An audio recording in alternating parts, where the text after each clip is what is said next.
Des ondes Vocast, l'univers de la radio en podcast.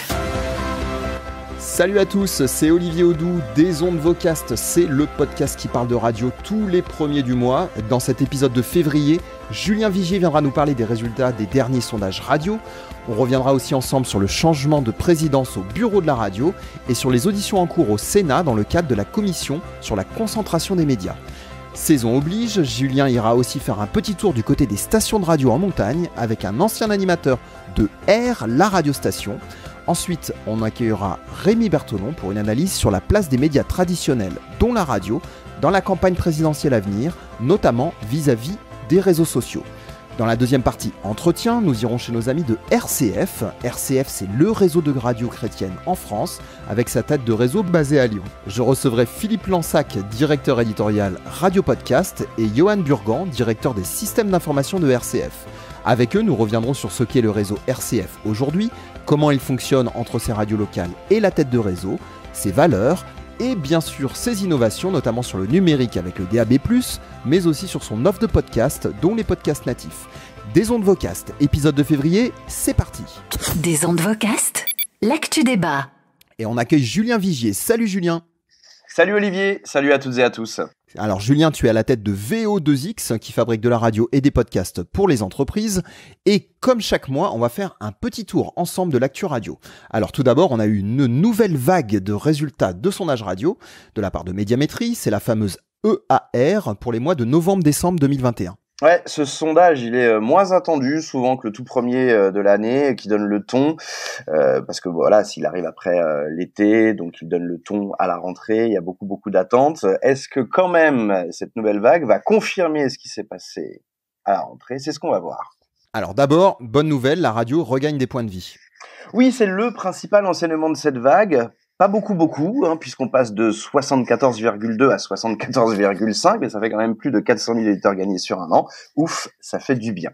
Alors, dans le détail, à qui profite cette hausse? Sans trop de surprise, aux programmes musicaux. Ils avaient quand même beaucoup baissé, donc c'est pas complètement étonnant de les revoir en légère hausse. Aussi, ça va faire très plaisir à nos auditeurs. Je sais, ce sont souvent des fans de radio et aussi des professionnels de la radio. Les indés radios sont boostés par cette hausse généralisée avec un score de 18 en AC et 15,4 en PDA, ce qui est très puissant. Eh oui, les gens ont recommencé à prendre la voiture, effectivement. Et dans le top du classement, c'est toujours France Inter qui domine. Oui, encore, et ça commence à être solide comme place de numéro 1 pour la station du service public, avec ses 12,7 en AC et 13,6 en PDA. Derrière, c'est RTL du groupe M6 TF1, enfin bref, peut-être la même chose d'ici bientôt quelques mois. En tout cas, avec 11 en AC pour RTL et 13,3 en PDA, c'est quand même une très belle part d'audience pour RTL. L'enjeu, c'est donc en fait la PDA en réalité entre ces deux stations, parce que vous l'avez remarqué, on est quasiment à la même chose, et si RTL arrive à grimper numéro 1 sur cet indice, eh ben ils vont pouvoir communiquer RTL première radio de France. Et bon, c'est pas le cas en ce moment. Ensuite, France Info est troisième, avec une belle grosse chute quand même, hein. Toujours 8,5 en AC, la radio était quand même montée haut, donc c'est normal que ça baisse un peu. RMC reprend des couleurs à 6,1 après une rentrée compliquée. Il y a de bonnes audiences, notamment chez Estelle Denis. France Bleu est à 6, légèrement à la baisse, voilà, kiff. Europe 1 est à 4,2, toujours en reconstruction. Et France Culture, tu connais ma passion pour cette audience, Olivier, je trouve ça toujours assez incroyable pour une radio aussi élitiste. 3,1 quand même, c'est pas mal. Et les programmes musicaux, eux, sont en hausse. Oui, donc avec Fun Radio qui va bien, 4 points en AC, un joli jump avec sans doute les fruits du repositionnement latino de ces derniers mois. Nostalgie cartonne, ça c'est le mot qu'on peut employer, 5,9 en AC, la place de deuxième morning de France derrière Manu sur Énergie. La radio de la rue Boileau d'ailleurs, qui donc Énergie est à 8,1 en AC. Ça baisse sur un an et sur une vague. Attention, si ça passe en dessous du 8, psychologiquement, ça va laisser des traces quand même. Énergie en dessous du 8, c'est quelque chose. Skyrock, radio urbaine numéro 1 dans le monde, nous sert un joli 6,2 en AC. Et pour les adultes, on a RFM en dessous quand même, hein, de RTL2, RTL2 qui est à 4. Virgin est à 2,8. Réel souci d'audience au morning notamment. Ça va donc très certainement bouger à la rentrée prochaine. Et pour nos auditeurs qui sont peu familiers avec les sondages radio, AC, ça veut dire audience cumulée, c'est-à-dire à chaque fois qu'un auditeur a écouté la radio une fois dans la journée. Et la PDA, c'est la part d'audience, qui est pour le coup la part de marché entre les différentes radios. Alors, le mois dernier, Médiamétrie a aussi publié les résultats pour l'Île-de-France sur 4 mois, de septembre à décembre 2021. Quels sont les enseignements de cette vague pour l'Île-de-France ? Bon, l'Île-de-France, dans l'ensemble, ça baisse sur un an sur la plupart des radios, tant les généralistes que les musicales.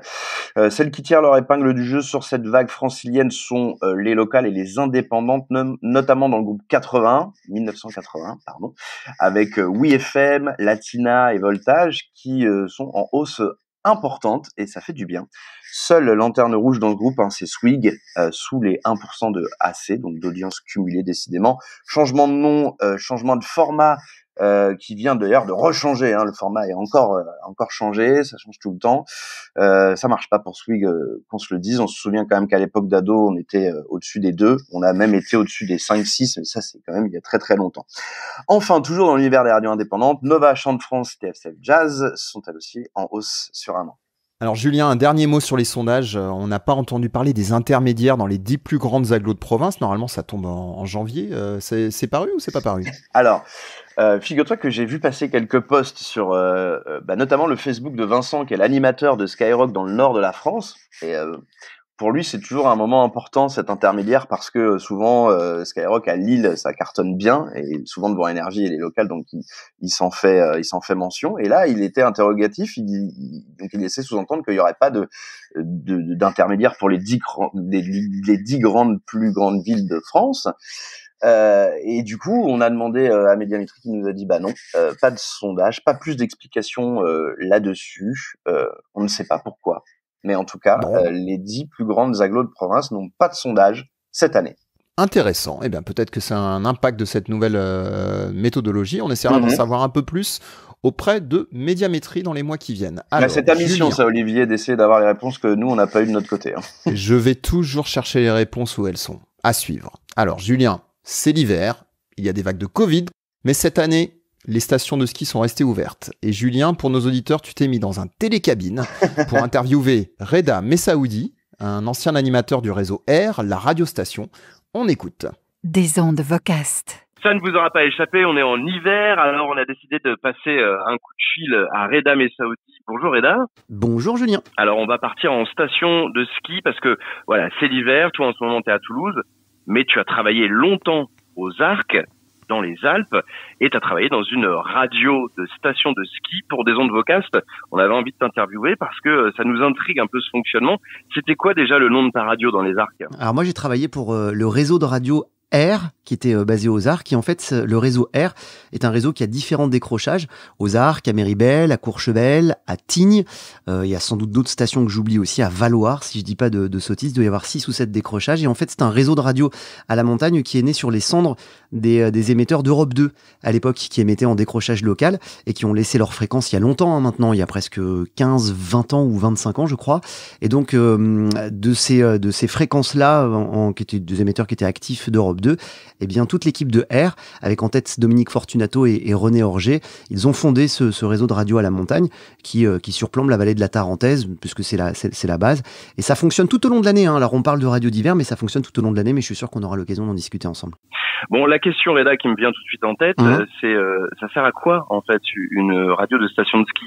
Ah, c'est super important, une radio de station de ski. Pour faire de la radio depuis un peu plus de 20 ans maintenant, je crois que c'est la radio de proximité maximale que j'ai pu pratiquer, que j'ai pu rencontrer. C'est la radio encore plus de proximité qu'une France Bleu, par exemple, parce qu'il faut savoir que les vacanciers payent très cher leurs vacances au ski. Ils ont absolument besoin d'avoir de l'information montagne qui les concerne directement. Le produit d'appel phare, c'est évidemment la météo globale, puisque ça change très très vite en station, météo des neiges et surtout météo des pistes, avec l'ouverture, avec la qualité de la neige, avec les recommandations.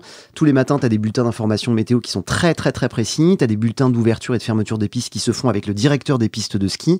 D'ailleurs, il est pas rare que les pisteurs et tout le personnel de la station écoutent sur cette radio-là la météo et l'ouverture et la fermeture des pistes. Donc ça veut dire, et ça nous oblige à avoir une information qui est hyper pointue et très très précise, parce que la météo et les pistes, ce sont des enjeux économiques majeurs pour les radios en montagne, à la fois pour les professionnels et pour les particuliers qui viennent passer les vacances. Et puis, c'est aussi l'occasion avec cette radio-là d'accompagner, de divertir et d'informer tous les vacanciers et même les habitants sur place de tout ce qui peut se passer à la station. Et il se passe souvent beaucoup de choses dans les stations de ski. C'est peut-être quand même un peu moins vrai aujourd'hui avec tout ce qui est application et Internet, mais ça reste quand même la voix de la station. Non, je suis moyen d'accord avec toi sur cette question-là parce qu'on a les informations, on va dire, sur ces radios-là de première bourre, en fait, qui nous viennent directement du service des pistes. Et quand tu as le directeur du service des pistes qui t'annonce les ouvertures, les fermetures et les qualités de neige, il prend l'information depuis ces dameurs qui ont travaillé tout au long de la nuit. Et ça, cette information-là, tu l'as nulle part ailleurs qu'à la radio. Ce qui fait que la radio, elle a un taux de pénétration incroyable. Il y a 9 personnes sur 10 qui viennent passer leurs vacances, moi je parle pour les Arcs, qui avaient écouté la radio au moins une fois pendant leur séjour. Ce qui est vraiment incroyable sur une période aussi courte que de réussir à rentrer dans le cœur et dans le foyer des gens. Il y a un très gros morning, 7h30, 10h30, de 3 heures qui se fait entièrement en direct. Il y a un très gros après-ski à partir de 17h jusqu'à pratiquement 19h30, 20h pour accompagner les gens à la sortie des pistes de ski. Moi, je me souviens qu'à l'époque, c'était il y a un petit moment maintenant, mais je faisais énormément d'antennes, vraiment beaucoup le matin, beaucoup le soir. Avec parce que tu disais que ça fonctionne toute l'année. Du coup, moi, je pensais que ça démarrait genre en novembre et qu'au mois d'avril, c'était fini, quoi. Non, parce qu'il y a des résidents encore qui habitent là-bas dans la vallée, qui habitent aussi sur les pistes. C'était pas saisonnier, ce qu'on appelle. Ah si, j'étais saisonnier, mais je faisais et l'été et l'hiver, ce qui fait que je passais pratiquement 7 mois et demi de l'année là-bas pour travailler. T'étais saisonnier, mais à l'année. Ouais, à peu près, voilà. C'est un peu plus large qu'un saisonnier, comme on peut l'imaginer. Est-ce que l'animateur de la station, du coup, devient une personnalité, au même titre que les moniteurs, les barman, les patrons de boîte? Est-ce que, indirectement, travailler en station de ski, c'est devenir un peu la star de la station? Ah, j'ai jamais pu bénéficier d'une telle notoriété de ma vie. Traverser la station de ski qui faisait à peine 2 km de long, je prenais 2h30 en fait. Parce que tous les commerçants, tout le monde avait écouté le morning et tout le monde avait un truc à nous dire sur la matinale qu'on avait faite, une blague, une bêtise, une connerie qu'on avait racontée. Il y a tout le monde qui t'arrêtait parce qu'en fait, tout le monde joue le jeu. La radio R, en fait, on est entre spécialistes de radio, donc on peut se parler de ça. C'est une radio qui fait pas partie du GIE. Donc, il n'y a pas de publicité de Carrefour, enfin, tout ce que le GIE peut ramener. Donc, toi, tu joues le jeu du local et eux, ils jouent le jeu à mort de la radio parce qu'ils utilisent la radio comme support de communication. Donc, ils jouent vraiment le jeu. Du coup, et il y a un truc qui était particulier aux Arcs. Et ça datait d'avant déjà. Alors tu vas voir, c'est une vraie particularité de radio parce que ça existait nulle part ailleurs. Dans toutes les habitations, dans tous les chalets, dans toutes les locations, il y avait des radios intégrées dans les appartements avec une seule radio. C'était R les Arcs, justement, la radio station. Et il faut savoir qu'il y a un autre truc aussi, c'est qu'on émettait... un peu totalitaire. Mais totalement. Et on habitait... Et dans les appartements aussi, à la télévision, sur le canal hertzien, il y a une fréquence hertzienne qui émet la radio, en fait. Donc il y a un espèce de PowerPoint avec quelques trucs. Ça quand j'étais en station, c'est assez incroyable. Et ça aide à être... Un souvenir particulier, on va terminer là-dessus. Ouais. Vraiment, un souvenir qui reflète pour toi ce que c'est que travailler pour une radio de station de ski? J'en ai deux. Un, la programmation musicale qui était incroyable parce qu'on se permettait d'envoyer des morceaux bien avant que les radios les jouent. Et ça, les gens étaient hyper reconnaissants. C'est-à-dire qu'ils écoutaient des trucs chez nous et quand ils retournaient en ville après les vacances, ils disaient « Ah, mais j'ai déjà entendu ça à ma radio de montagne ». Donc, on avait une grosse latitude. Et puis, un petit souvenir qui était sympathique, c'est que moi, tous les matins, je faisais les infopistes avec le directeur de la station. Et un jour, je me suis perdu sur les pistes de ski entre deux pistes. Et donc, du coup, j'étais obligé d'appeler le service de secours des pistes où tout le monde me connaissait forcément. Ces salopards, personne t'a cru en plus. Alors, déjà, ils se sont foutus de ma gueule. Et en plus, après, ils ont fait un chifoumi pour savoir qui aurait la chance de venir me chercher sur les pistes. Et après, d'ailleurs, je me suis fait charrer, mais pendant des mois. Et je crois que même maintenant, ils se foutent encore de ma gueule d'être venus me chercher sur les pistes. Merci, Reda, pour ce témoignage. Ça nous a donné envie d'aller au ski. Ah ouais, grave. Glisser. En plus, il y a de la bonne puff qui est tombée. Et puis, on en a envie. L'année dernière, ils n'ont pas pu travailler. Donc là, je peux vous assurer que les stations vous accueillent à bras ouverts. Effectivement, allez skier et écoutez R, la radiostation. Elle est déployée dans pas mal de stations des Alpes, à Méribel, Tignes, La Plagne, Les Arcs, Courchevel. Et depuis novembre dernier, une dernière station Virgin Radio a rejoint le réseau R. C'est celle de Val Thorens, les Ménuires. Alors, on est déjà en février et la présidentielle arrive à grands pas et on va en parler avec Rémi Bertolon, animateur, voice tracker et podcasteur. Bonjour Rémi. Salut Olivier, bonjour tout le monde. À l'approche des présidentielles, Rémi, tu fais un parallèle entre la radio en France et les médias aux États-Unis, avec notamment l'élection de Trump en 2016. C'est vrai qu'Olivier, on peut se poser des questions. En tout cas, moi, comme souvent, c'est dans ma cuisine en mangeant une salade et j'écoutais une radio américaine. Je crois que c'est The 100, la radio new-yorkaise, ou The Vibes of Vegas. Enfin, je sais plus. En tout cas, je me suis dit, est-ce qu'on est dans le même contexte 2016 avec l'élection de Trump? À l'époque, on était, nous, en France, assez stupéfaits de voir cette élection. On nous avait expliqué qu'il y avait des bulles médiatiques aux États-Unis où on pouvait écouter une chaîne de télévision traditionnelle conservateur développer un sujet, puis ensuite enchaîner avec un média radio très conservateur là aussi, et toujours les mêmes arguments, et puis bien sûr l'algorithme Facebook qui fait le lien avec tout ça, qui vous donne à liker et à apprécier tout ce que vous aimez. Alors c'est vrai qu'en 2017, l'année suivante, il y avait eu des élections en France, mais depuis, le contexte a complètement changé, les gilets jaunes sont apparus, la crise sanitaire évidemment, la crise économique, et puis les mentalités aussi, les thèses complotistes qui ressortent, certains revendiquent d'être complotistes là aussi, donc il y a eu quand même pas mal de changements. Mais les médias et la radio en France sont-ils vraiment dans la même situation qu'aux États-Unis ? J'aurais presque envie de te faire une réponse de politique, je dirais oui et non. D'un point de vue média traditionnel, l'info, elle est plus neutre qu'aux États-Unis, si on prend la radio. RMC, avec son format talk inspiré des US, c'est pas la radio du tout de conservateur. L'information dans les journaux n'a pas de marqueur. Les débats laissent place, oui, à des points de vue borderline, mais tous les arguments complotistes sont recadrés. Jean-Jacques Bourdin a reçu plusieurs prix de la profession pour ses interviews, ce qui montre une certaine neutralité. Il y a aussi l'exemple de France Inter avec les humoristes de la station qui ne sont pas en opposition les uns les autres, mais on tape toujours, mine de rien, sur celui qui est au pouvoir. Donc ça semble normal. Les concitoyens ne sont pas pris en tenaille dans des arguments politiques. Donc le problème ne vient pas de ceux qui viennent chercher l'information, mais plutôt de ceux qui ne vont jamais chercher l'information, ceux qui vont picorer uniquement de la musique ou du divertissement. À ce moment-là, ils se retournent vers les réseaux sociaux et c'est le pixel des réseaux sociaux, le pixel Facebook, qui va déterminer la ligne éditoriale. En plus, avec le télétravail, on se coupe, mine de rien, des discussions, des dialogues, des confrontations d'idées avec les collègues. Donc en cela, effectivement, on se rapproche d'un modèle peut-être américain comme en 2016. Selon toi, Rémi, où serait la solution ? Eh bien, tu sais que pour la première fois, je pense que la solution la plus pertinente, elle se retrouve dans les divertissements et les rédactions locales. Ce sont les coés, les diffouls, les matinaliers qui devront prendre leurs responsabilités, susciter le débat, l'enrichir. Alors, à leur manière, évidemment, avec de l'humour, un ton léger, mais en avoir conscience. Habituellement, c'est souvent les radios jeunes. À quelques semaines des élections, on invite nos auditeurs à aller voter, ce qui est très bien. Mais là, les radios adultes aussi devront peut-être aussi envoyer leurs auditeurs voter, ou en tout cas leur soumettre cette idée.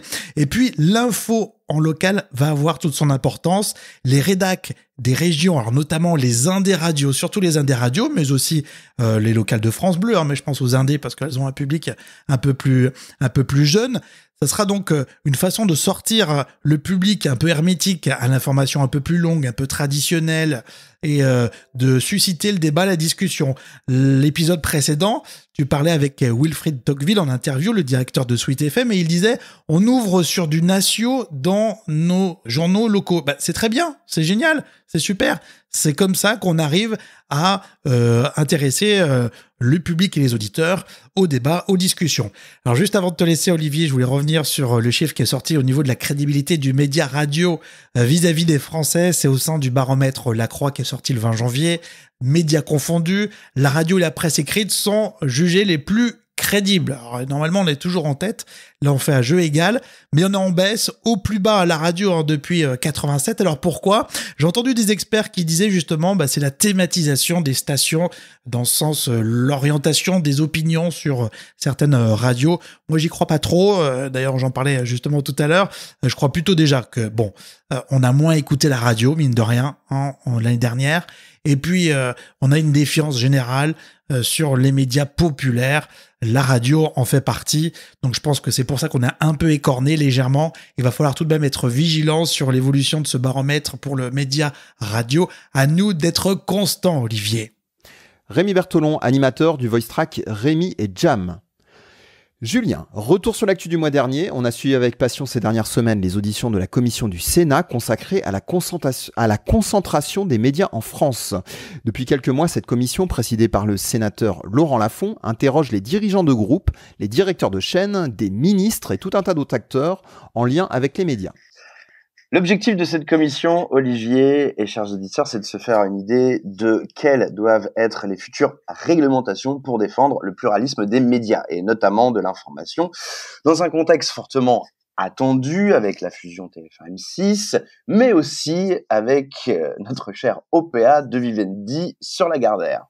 Oui, et le mois dernier, on a entendu des grands capitaines d'industrie, habituellement plutôt rares dans les médias, notamment Vincent Bolloré de Vivendi et Bernard Arnault de LVMH. Tous deux se sont d'ailleurs défendus de tout interventionnisme sur le contenu des journaux, radios ou télé qu'ils possèdent. Forcément, le sujet est sensible à quelques mois de la présidentielle. Oui, au niveau de la concentration, ces deux patrons suivent la même ligne que celle défendue par TF1-M6. La compétition désormais est internationale, avec des acteurs beaucoup plus gros, style Netflix, etc. Donc un message opposé à celui exprimé par Alain Liberty, président du CIRTI, le syndicat des radios indépendantes, qui réaffirmait quelques jours plus tôt devant cette même commission l'importance de maintenir le seuil anti-concentration de 160 millions d'auditeurs potentiels pour la radio. Bien, dernière info pour ce mois-ci, une nouvelle dirigeante pour le bureau de la radio. Depuis le 1er janvier, il s'agit de Constance Banquet, présidente de Lagardère News. Elle a pris la tête du syndicat des grandes radios nationales en début d'année et le bureau de la radio, on le rappelle, a une présidence tournante avec un nouveau président tous les ans parmi les 4 grands groupes qu'il représente. Et sans vouloir divulgacher, c'est-à-dire spoiler en franglais l'épisode du mois prochain, nos auditeurs devront en savoir un petit peu plus sur la feuille de route de ce syndicat dans notre prochain numéro. Bon, que de suspense, mais aussi, il faut dire, on ne pourra plus employer divulgacher, Olivier, s'il te plaît, vraiment. Voilà. Moi, j'aime bien. Spoiler, c'est quand même beaucoup plus dans l'air du temps. Ok, donc tu gardes divulgacher et je garde spoiler. Donc, pas de spoiler pour l'épisode prochain, mais suspense pour le prochain invité. Donc, merci Olivier, en tout cas, pour ton invitation. Hâte de te retrouver le mois prochain. Là, il n'y a pas de suspense. Je serai là. Et toi, tu files à Lyon, n'est-ce pas? Eh oui, c'est ça. Direction le siège de RCF. Merci à toi, Julien, et à très vite. Des ondes Vocast, l'invité. Et on se retrouve donc à Lyon au siège de RCF avec 2 invités, Philippe Lansac et Johan Burgan. Bonjour. Bonjour Olivier. Bonjour Olivier. Vous êtes respectivement directeur éditorial Radio Podcast et directeur des systèmes d'information de RCF. Alors on commence toujours par cette question. Avant de parler de RCF, parlez-nous un petit peu de vos parcours respectifs. Alors de mon côté, Olivier, moi je viens à la base du milieu du marketing. J'ai fait une école de commerce et puis j'ai démarré dans le marketing pour des constructeurs automobiles en Chine et au Brésil. Et ensuite, à la faveur d'un grand voyage autour du monde, j'ai changé de métier. Je me suis mis à faire du reportage radio et j'ai commencé à produire des reportages pour les ateliers de création de Radio France qui m'ont conduit à rejoindre la grande maison Radio France, en particulier France Inter, comme reporter. J'ai beaucoup travaillé notamment avec Mathieu Vidard. Et puis ensuite un détour par des organisations environnementales. J'ai notamment travaillé comme DIRCOM de Greenpeace France. Et puis depuis plus de 12 ans à RCF, j'ai rejoint mes premiers amours de radio. RCF en tant que directeur de la plus grosse radio locale du réseau, qui est celle de Lyon, pendant 7 ans. Et puis ensuite pendant 3 ans directeur de l'animation du réseau RCF et depuis 2 ans directeur éditorial Radio Podcast. Philippe, merci. Johan. Alors de mon côté, j'ai fait plus de 15 ans de conseil en informatique dans le monde de la banque et de l'assurance. Et depuis tout petit, j'ai entendu mes parents et particulièrement mon père écouter la radio, les antennes d'RTL, d'Europe 1, des radios France. Et un jour, j'ai eu l'opportunité de pouvoir rejoindre RCF et de pouvoir combiner à la fois mon amour de l'informatique et de la technologie et ma passion naissante pour le monde de la radio. Ça fait maintenant un peu plus de 5 ans que je suis chez RCF en tant que directeur du système d'information, donc la responsabilité technique et informatique de l'ensemble du réseau. Et c'est chaque jour une belle découverte du monde de la radio et des contenus que chacun peut produire. Une vraie passion. Alors, RCF fête ses 40 ans cette année. Ce réseau est né sous le nom de Radio Fourvière en 1982. Il s'est développé, il s'est professionnalisé. Alors, à quoi ressemble RCF aujourd'hui? Qu'est-ce que c'est RCF? Aujourd'hui, si on reprend un peu cette histoire, c'est sympa cette histoire des 40 ans, parce que comme tous, on est né des radios libres en 81, quelques mois après, en avril 82, avec Radio Fourvière. Ce sont, en fait, au moment où toutes les radios se sont lancées, il y a des radios chrétiennes qui se sont lancées un peu partout en France, et puis, dès le milieu des années 80, ces années pionnières, ces radios, on se sont dit, il faut qu'on partage des contenus, donc, elles ont constitué un réseau de radios qui était Fourvière FM, qui était constitué de 30 radios au milieu des années 90, donc deuxième décennie, un premier réseau qui était Fourvière FM et qui a pris le nom RCF en 96. Et puis ce réseau a doublé de taille, a atteint 60 radios dans les années 2000. Et dans ces années 2000, à partir des années 2010, il y a eu tout un travail sur la marque RCF. On aura peut-être l'occasion d'en reparler. Et aujourd'hui, donc, on a 64 radios locales en France et en Belgique, avec des radios qui nous ont rejoints plus récemment, il y a 4 ou 5 ans. Je pense à la radio chrétienne de Marseille, par exemple, qui s'appelait Dialogue, aujourd'hui Dialogue RCF, la radio de Poitiers, la radio de Metz, Radio Jéricho Moselle, et puis une toute dernière née qui est née directement sur le DAB+, qui est RCF Alsace, voilà, et puis aussi en DAB+, une RCF en Belgique, qui est la radio métropolitaine qui couvre toute la Belgique au niveau national, en DAB+, national belge. Voilà, donc c'est 64 radios locales, un réseau, et ce sont aujourd'hui plus de 300 salariés et 3000 bénévoles en France. Alors on va parler un peu plus du DAB+, un peu plus tard. Alors parlons des programmes. Quelle est la grille type des programmes de RCF et combien d'heures sont faites en local et combien d'heures en national?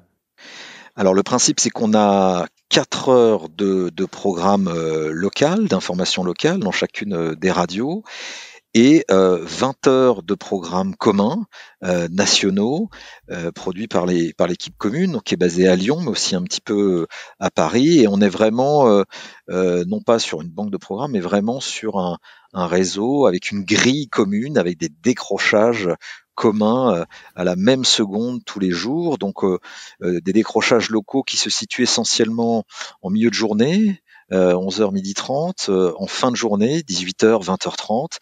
Et puis dans la matinale, qui est une matinale nationale, mais avec des différents inserts locaux, avec des journaux locaux de 10 minutes, à 7h du matin, à 8h du matin, un invité local à 7h40, des météos. Voilà à peu près comment ça s'organise. En tout cas, c'est vraiment une grille complètement commune, unifiée. Alors comment ça se passe concrètement? C'est 64 décrochages simultanés dans les stations, donc j'imagine c'est beaucoup de solutions techniques, mais voilà, comment ça se passe avec de coordonner 64 radios qui décrochent tout en même temps? Absolument, on a pendant 6 ans, on a fait un grand projet de standardisation technique du réseau de radio RCF. Aujourd'hui, le réseau de radio RCF, c'est à peu près 1000 ordinateurs, 120 serveurs et un logiciel cœur de métier radio d'automation qui est le même partout, dans les mêmes versions. Chaque studio est numérisé avec des systèmes Axia.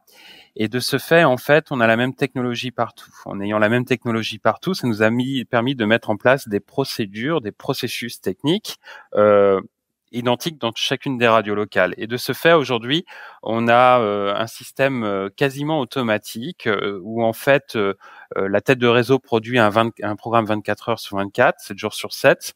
Et en fait, les radios locales récupèrent dans leur studio par satellite ce programme. Et dans l'outil de programmation, ils peuvent tout simplement soit mettre des décrochages automatiques, par exemple pour une information locale préenregistrée par rapport à un spot local, ou tout simplement prendre la main pour le live, soit à partir de la console, ou soit par l'utilisation du logiciel. De ce fait, la grille est organisée avec certains moments de décrochage, avec un petit sonal de sortie et d'entrée, qui permet de garder une cohérence à l'antenne. Et d'un point de vue technologique, en fait, c'est un décrochage de source. Soit je suis sur la source qui est ma console d'antenne, soit ma source qui est un automate si c'est quelque chose qui est diffusé automatiquement, soit ma source qui est le programme national réceptionné sur le satellite. Et on va d'ailleurs écouter un extrait de la matinale de RCF. Action locale de RCF qui vont vous accompagner dans moins d'1 minute. Vous écoutez RCF, il est 7h. Et à la une, tout augmente, sauf nos salaires. Plusieurs dizaines de milliers d'employés du privé, fonctionnaires, retraités ou lycéens ont manifesté hier en France pour réclamer des hausses de salaire dans un contexte de retour en force de la question du pouvoir d'achat, le tout à quelques semaines de l'élection présidentielle. On n'a pas pu identifier les responsables, mais souligne les zones d'ombre dans les explications du Bélarus. Tout de suite, l'info continue.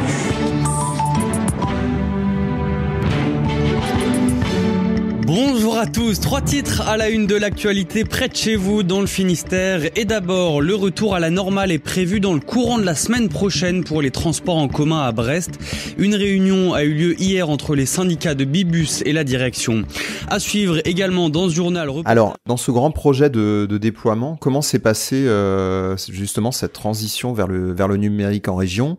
Et de manière générale, même maintenant que ces solutions sont déjà déployées, comment se passe la formation des personnels en région? L'enjeu de ce projet, c'était de pouvoir mutualiser notre technologie pour faciliter justement notre organisation interne. Et le deuxième point important de ce projet, c'était qu'en standardisant, on pouvait le faire évoluer pour tout le monde de façon régulière et rapide. En fait, le passage de l'analogique au numérique a transformé la technologie. On passe dans le monde de l'informatique, et dit informatique dit infogérance, c'est-à-dire qu'on peut prendre la main à distance pour piloter la technologie et les faire évoluer.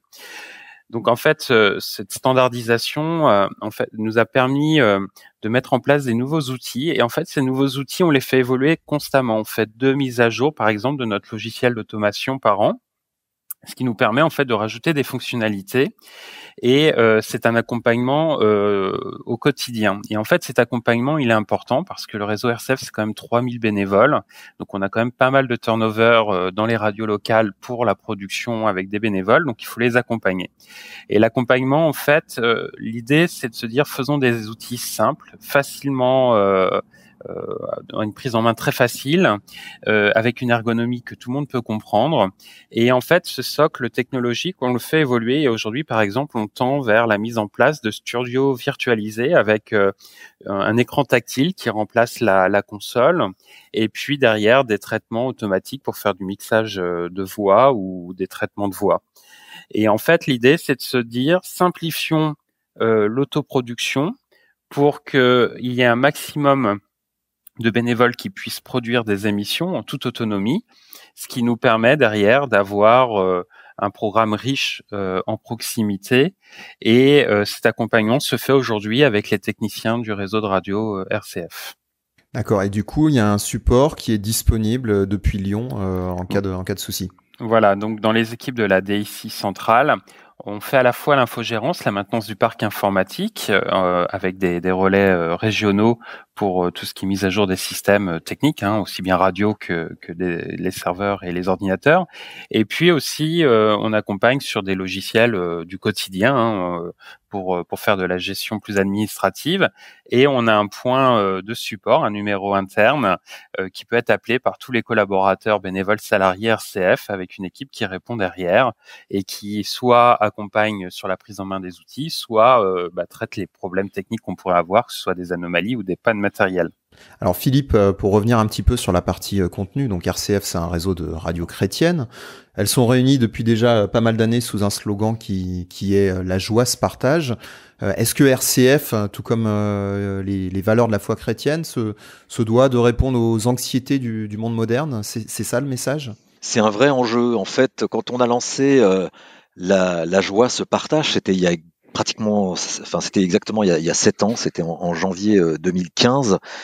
C'était un vrai parti pris inspiré de l'espérance chrétienne, qui est de dire ce que recherche tout un chacun, qu'il soit chrétien ou pas, c'est la joie profonde, c'est la joie de vivre. Et donc c'est le choix qu'on a fait, notre promesse auditeur sur lequel on a travaillé fortement à ce moment-là. C'est une radio qui m'aide à mieux comprendre et aimer ce monde pour partager la joie de vivre et de croire, si je crois. Voilà. Et donc oui, on voit bien notre monde a des difficultés, notre monde a des angoisses, des violences, et on sent une aspiration très très forte des gens à trouver une paix intérieure, à partager aussi des bonnes idées, des bonnes initiatives, de regarder le monde tel qu'il est, mais avec cette espérance chevillée au corps, d'essayer de porter un regard d'espérance sur ce monde pour construire ce monde d'après, dont on parle tant d'ailleurs en ce moment avec la pandémie. Et donc c'est au cœur de notre ligne éditoriale, de notre projet éditorial. On a même cette année travaillé fortement sur notre raison d'être. C'est très à la mode dans beaucoup d'organisations, dans beaucoup d'entreprises. Et cette raison d'être, on s'est dit à quoi on veut répondre. Et on s'est dit, notre raison d'être pour un média comme RCF, c'est de partager la joie, de s'ouvrir à l'autre, au monde, à Dieu, à la dimension spirituelle qui est essentielle à tout homme, qu'on soit croyant ou pas, et ce pour devenir tous acteurs de fraternité. Voilà, un média qui se donne pour objectif d'inviter tout le monde à devenir acteurs de fraternité dans notre monde très cloisonné, dans notre société très fracturée, ce qui crée beaucoup d'anxiété. On se dit que la fraternité est un enjeu majeur. C'est quelque chose de commun entre ce qui est affiché sur les frontons de notre République, liberté, égalité, fraternité, mais bien sûr la fraternité c'est au cœur de la vision chrétienne de l'homme, voilà, son prochain, l'autre, et donc oui, avec notre projet éditorial, avec notre ligne éditoriale, on essaie humblement, dans la manière dont on interviewe, dans la manière dont on fait des reportages, des dossiers, dans la manière dont on donne la parole, d'aider chacun à cheminer et potentiellement de trouver la joie au milieu de ce monde anxiogène. Voilà. Et pour atteindre ces objectifs, d'ailleurs, votre organisation interne aussi s'est adaptée à ça. Vous avez réorganisé vos départements en 3 piliers. Un qui est la radio traditionnelle, la radio live. Deuxièmement, les podcasts. Et aussi un 3e pilier qui s'appelle les rencontres. Est-ce que Philippe, tu peux nous expliquer quels sont ces 3 piliers dans la stratégie de RCF ? C'est vrai qu'en partant de cette raison d'être, on s'est dit comment on l'incarne, cette raison d'être, au milieu de ce monde qui est en pleine mutation, de mutation digitale en particulier, que tous les médias et toutes les entreprises connaissent, et on s'est dit c'est quoi notre vision de notre manière d'être dans ce monde digital basé sur notre raison d'être, basé sur la fraternité. Et donc on s'est dit, RCF aujourd'hui doit être plus qu'une radio du flux, il faut qu'elle continue à l'être parce qu'on a besoin de la radio en direct, de la radio interactive, de la radio incarnée, tout ce qui fait la magie de la radio qui existe depuis le départ et qui arrive à mobiliser d'ailleurs, à créer de l'engagement. Vous savez, cette année là, on célèbre les 15 ans de la mort de l'abbé Pierre. On se rappelle de l'appel du 1er février 54 de l'abbé Pierre qui a mis en mouvement plein de gens. Ça c'est la puissance de la radio en direct et ça il faut qu'on la maintienne.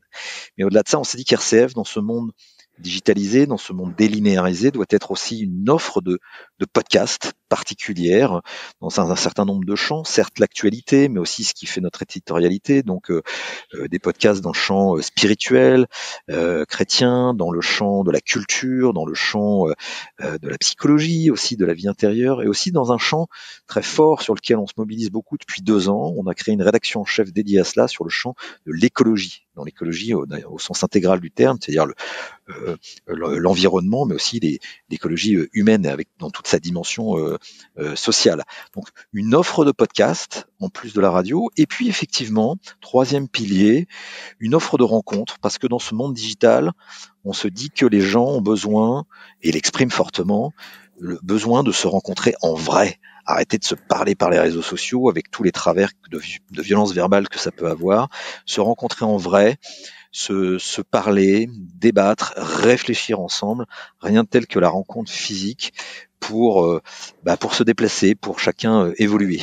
Et donc on se dit que cette rencontre physique, qui plus est pour une radio comme la nôtre, qui est une radio enracinée dans les territoires avec 64 stations locales, cette rencontre physique dans notre monde très digitalisé est quelque chose d'essentiel. Et on va écouter tout de suite un extrait de ce podcast consacré à l'abbé Pierre. Soyez des hommes patients et en même temps des hommes qui ont brûlant en eux la colère de l'amour. Travaillez dur, au maximum de ce que vous êtes capable. Dieu n'est pas une théorie, une abstraction, une idée, un système. Il est l'amour en acte, ou alors il n'est pas. Mais est-ce que tu es sûr que cette période pendant laquelle tu vas te trouver pris dans un groupe, est-ce que tu es bien sûr que tu en sortiras en ayant sauvé ton idéal? Bientôt, le grand nombre ne connaît plus que ce qui lui est débité, monnayé, à bon marché, dans une sorte de gâchis, de sabotage de ce qui est la grandeur de la connaissance. Jésus a fondé une communauté, l'Église, avec des petits, des pauvres, à la vie d'amour desquels il invite les riches à venir participer et s'associer. Philippe, tu peux nous parler un petit peu de ce podcast consacré à l'abbé Pierre ? Alors ce podcast, il s'appelle Les colères de l'abbé Pierre, parce que cette année, on fête les 15 ans de la disparition de l'abbé Pierre, et on a une de nos journalistes de RCF à Lille qui a fouillé dans les archives nationales du travail où sont conservées les archives sonores d'Emmaüs et donc de l'abbé Pierre, et aller chercher des pépites de extraits, de discours, de conférences, d'interventions de l'abbé Pierre, donc une douzaine d'extraits de 2 à 3 minutes où on entend l'abbé Pierre et sa capacité à s'indigner face à la pauvreté de ce monde, face aux inégalités dans ce monde, et qui bouscule. C'était, on le sait, la puissance de l'abbé Pierre. Et aujourd'hui, ces interventions n'ont pas pris une ride par rapport aux défis du monde d'aujourd'hui. Et donc, on a souhaité mettre en lumière ces colère, j'ai envie de dire, ces saintes colères de l'abbé Pierre qui nous remue et je pense nous donne des pistes, et notamment aux jeunes d'aujourd'hui quant à la manière de construire le monde d'après. Et en ce sens, d'ailleurs, on a décidé de diffuser ces extraits de l'abbé Pierre sous un instru hip-hop de rap. Voilà, cette musique qui parle aux jeunes, cette musique qui vient de la rue, comme était l'abbé Pierre avec les compagnons d'Emmaüs. Et donc, nous lançons ce podcast le 1er février. Alors, tu as parlé des podcasts, Philippe. Donc tous ces podcasts et aussi les émissions de la radio sont en réécoute sur le site internet de RCF. Après quelques écoutes, le site internet demande de se créer un compte personnel. Est-ce vraiment un besoin de devoir identifier l'auditeur et de collecter des données pour pouvoir offrir cette écoute au plus grand nombre ? Alors l'idée, c'est que RCF reste sur son modèle de départ, c'est-à-dire que tous les contenus sont gratuits. La radio FM, depuis le départ, c'est gratuit, c'est accessible à tout le monde, et nous avons fait le choix, et nous faisons le choix, que tous nos contenus restent accessibles gratuitement pour tout le monde. En revanche, ce qui est sûr, c'est que nous, on a un modèle un peu particulier dans le champ des médias. On est le plus grand réseau de radio associatifs de France, et notre modèle économique est basé en grande partie sur le don des auditeurs. Nous sommes un réseau d'associations d'intérêt général, et donc nos auditeurs sont non seulement auditeurs, mais ils sont contributeurs. C'est un peu nos actionnaires à nous, plein de petits actionnaires, plus de 60 000 donateurs en France qui soutiennent cette radio, qui soutiennent ce projet éditorial. Et donc aujourd'hui, on a un auditeur sur 10 qui donne à RCF, et on a besoin de développer ce qu'on appelle le marketing direct, notre collecte de dons, et pour cela, on a besoin de prospecter, de pouvoir écrire aux gens, de pouvoir les contacter. On perd, comme toute association, 25% de nos donateurs chaque année, donc il faut prospecter, et donc on propose aux internautes au bout d'un crédit de 6 écoutes de plus d'1 minute par mois, qui est renouvelé chaque mois, que s'ils veulent avoir accès à tout le catalogue de réécoutes, de podcasts de RCF, de s'inscrire, de créer un espace perso, et là ils ont accès à tout, et on a donc leurs coordonnées mail et postales pour au besoin les solliciter, les inviter à devenir aussi donateurs demain pour financer la suite de l'aventure RCF. D'accord. En complément de Philippe, créer son compte, ce n'est pas que pour la prospection, c'est qu'on a aussi un ensemble de services. À partir du moment où on crée son compte, on peut avoir des émissions favorites et du coup recevoir les émissions favorites à chaque nouvelle diffusion. On peut aussi écouter un podcast ou une réécoute d'émissions et la retrouver soit dans son site internet sur un autre navigateur, soit dans l'application mobile, pouvoir reprendre la lecture là où on l'avait laissé. L'idée, c'est de proposer aussi ces services qui permettent de continuer l'écoute, un peu comme le font les grandes plateformes de streaming, pour faciliter en fait l'écoute et retrouver les informations liées au podcast. Et le dernier point, c'est qu'en fait, on est en train de travailler aussi un peu sur la personnalisation. L'enjeu pour nous aussi, c'est de se dire, quelqu'un qui écoute des émissions plus orientées sur l'écologie intégrale, l'idée, ça sera de lui personnaliser son accueil avec les dernières news autour de l'écologie intégrale ou lors du newsletter spécifique sur le sujet. J'abonde et je complète ce que dit Johan sur cet enjeu de personnalisation qui est hyper important dans le monde digital. C'est vrai qu'on souhaite développer ces services personnalisés pour nos auditeurs, parce que aujourd'hui, nos 3 millions d'auditeurs mensuels sur la FM, 650 000 quotidiens, il faut savoir, vous le savez peut-être pas Olivier, c'est que par rapport à l'identité de RCF Radio Chrétienne, il y a 50% de ces 3 millions d'auditeurs mensuels qui ne mettent jamais les pieds dans une église ou un temple, parce que RCF est acte œcuménique. Et donc, il y a RCF est une radio généraliste, mais donc il y a une pluralité extrêmement forte de nos auditeurs qu'on a et qu'on maintient sur la radio de flux, sur la radio FM et DAB. Mais avec le digital, on peut proposer, suivant le profil des auditeurs, plein de contenus éditoriaux très différents. Et donc on a avec cet espace personnel, l'idée de s'inscrire dans un espace personnel, c'est aussi d'évoquer ses goûts, à quoi on s'intéresse, qu'est-ce que c'est plutôt des émissions culturelles, est-ce que c'est plutôt de l'actu, est-ce que c'est plutôt des émissions spirituelles, est-ce que c'est des émissions plutôt écolo, et donc là, on va pouvoir proposer des contenus différenciés, des newsletters différenciés, bref, on a plein de projets pour effectivement pouvoir personnaliser beaucoup plus l'offre de contenu pour nos auditeurs. Alors, on a évoqué un petit peu l'aspect financement, le fait que les dons des auditeurs étaient très importants. Philippe, tu me disais pendant la préparation de cet entretien que cela représentait 40% du budget de RCF. Quel est le reste des 60%? Donc le reste, c'est un tiers, donc 30% qui viennent des diocèses de France, des différentes diocèses en France. Il y a 15% qui vient du fonds de soutien à l'expression radiophonique.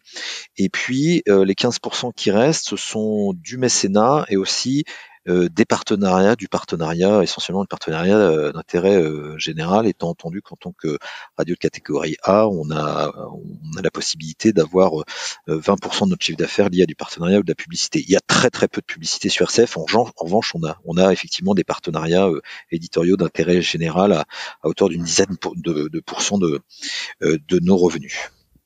Alors, la diffusion de la radio se transforme. Pendant 40 ans, les radios ont diffusé en FM, et depuis quelques années, une nouvelle technologie arrive. Ça s'appelle le DAB+, c'est la radio numérique terrestre, toujours diffusée sur les ondes. Donc, beaucoup de radios ont commencé à émettre dans plusieurs régions en France. Pourquoi est-ce important pour RCF d'être présent sur le DAB+? Le DAB+, pour nous, c'est l'avenir. La radio, c'est la diffusion hertzienne, anonyme et gratuite.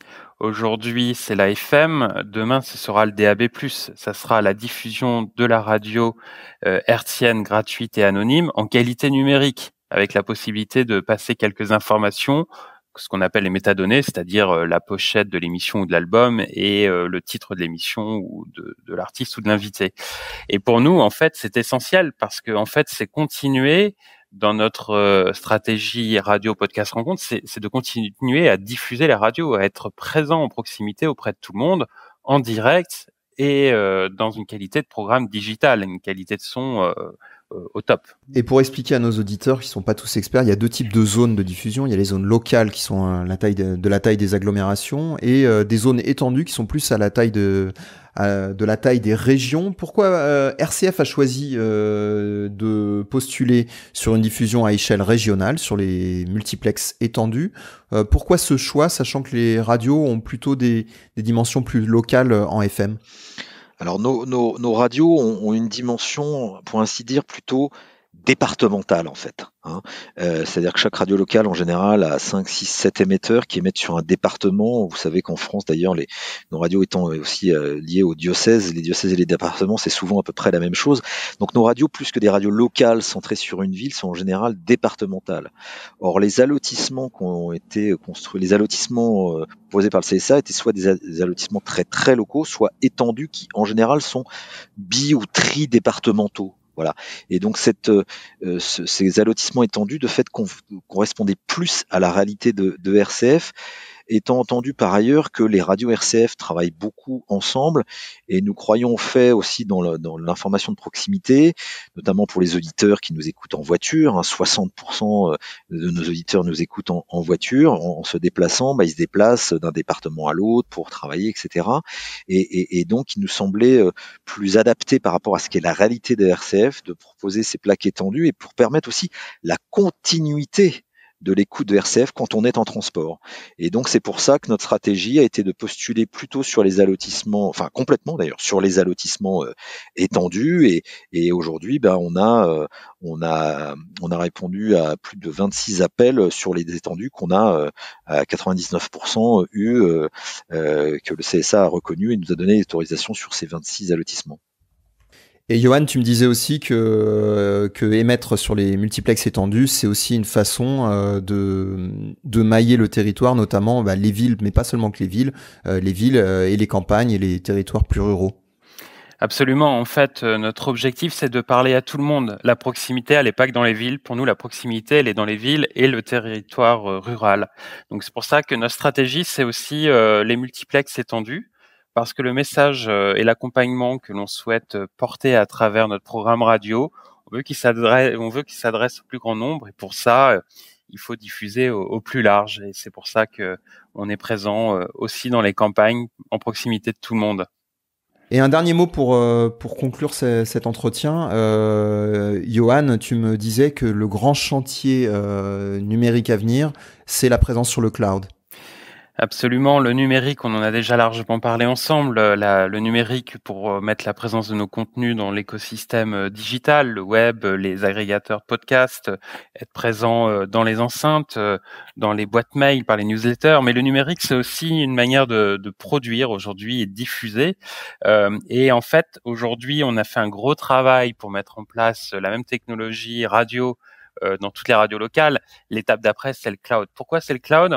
Tout simplement qu'on a un enjeu de proximité. Et la proximité, c'est d'être au plus près des gens. Et pour ça, il faut qu'on puisse produire et diffuser de n'importe où.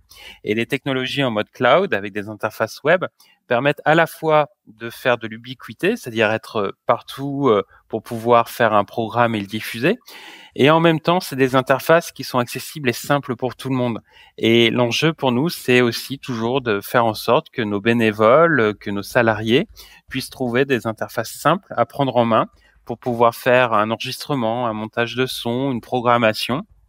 Et je dois avouer que on a la chance d'avoir un bon partenaire technique avec David System qui en fait fait évoluer le produit dans ce sens et ça annonce demain la force d'un réseau de radio mutualisé autour de la technique avec un point dans le cloud qui va être aussi sécurisé. On n'en a pas parlé, mais la cybersécurité, c'est l'une de mes préoccupations en tant que responsable technique.